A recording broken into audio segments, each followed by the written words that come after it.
Hello friends, welcome back to pier blog and recipe. আজ আমি তোমাদের সঙ্গে শেয়ার করব খুবই সহজ এবং খুবই টেস্টি একটা রেসিপি। তা হলো দই পটলের রেসিপি।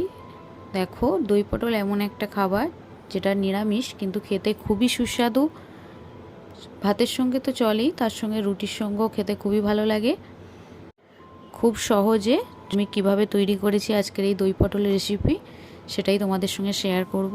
দেখো বন্ধুরা, আমি এই দই পটল তৈরির জন্য আমি নিয়েছি প্রথমেই পটল। দেখো, পটলগুলো এইভাবে খোসা ছাড়িয়ে নিতে হবে। কিছুটা খোসা ছাড়াবে, কিছুটা রাখবে। আর পটলের দুপাশ থেকে হালকা করে একটু ফাটিয়ে নিতে হবে। দেখো, এইভাবে করবে। এরপর দেখো, পটলগুলিকে হালকা করে একটু নুন আর অল্প একটু হলুদ মাখিয়ে লাল লাল করে একটু ভেজে নিতে হবে। দেখো, আমি এইভাবে ভেজে নিচ্ছি। এইরকম দেখো, এই পর্যায়ে আসার পর আমি এটিকে প্লেট আউট করে নেব। দেখো বন্ধুরা, লাল লাল করে পটলগুলো ভাজা হয়ে গেছে। এবার আমি এটিকে প্লেট আউট করে নিচ্ছি। অন্যদিকে দেখো, আমি নিয়েছি অল্প একটু কিশমিশ, একটু কাজু আর গোল গোল করে কাটা পেঁয়াজ। দেখো, এই তিনটে একসঙ্গে নিয়ে আমি একটা পেস্ট বানিয়ে নিচ্ছি। দেখো বন্ধুরা, খুবই সুন্দর একটা পেস্ট বানিয়ে নিয়েছি। এবার চলো দেখে নেওয়া যাক কিভাবে পটলের এই দই পটলের রেসিপি তৈরি করছি। অন্যদিকে দেখো, একটা হাঁড়িতে আমি তেল দিয়ে দিয়েছি।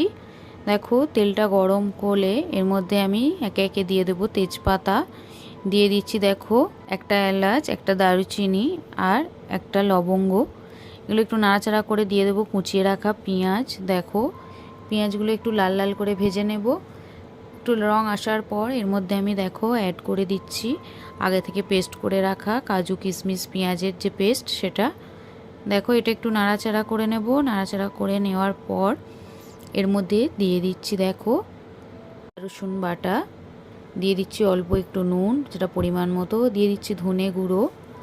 দেখো, আর দিয়ে দিচ্ছি কাশ্মীরি লঙ্কা, একটু রঙটা যাতে সুন্দর আসে তার জন্য। দেখো, একটু নাড়াচাড়া করেই তোমরা বুঝতে পারো। দেখো, আস্তে আস্তে তেল ছেড়ে দিচ্ছে। দেখো, এই পর্যায়ে আসার পর এর মধ্যে আমি দিয়ে দেব আগে থেকে টক দই আমরা ফেটিয়ে রেখেছিলাম। দিয়ে দিচ্ছি টক দই। দেখো বন্ধুরা, তো টক দই দেওয়ার পর একটু ভালো করে নাড়াচাড়া করে নিতে হবে। একটু নাড়াচাড়া করে নিয়ে তোমরা দেখতেই পাচ্ছ উপরে হালকা হালকা তেল ভেসে আসছে। যখন মশলা থেকে তেল ছেড়ে দেবে তখন সেই পর্যায়ে একটু দিয়ে দেব দেখো অল্প একটু চিনি, যাতে টেস্ট আরও সুস্বাদু হয়। এরপরে একে একে সমস্ত পটল ওর মধ্যে দিয়ে দিচ্ছি। দেখো, দিয়ে একটু নাড়াচাড়া করে কিছুক্ষণের জন্য রেখে দেব।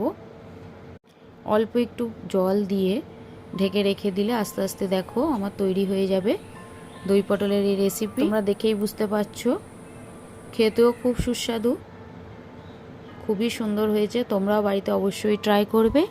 আর যদি ভালো লেগে থাকে তাহলে আমার চ্যানেলটিকে সাবস্ক্রাইব করবে আর লাইক শেয়ার করবে আর একটা ছোট্ট কমেন্টস করে জানাবে কেমন লাগলো আজকের এই রেসিপি। থ্যাংক ইউ বন্ধুরা।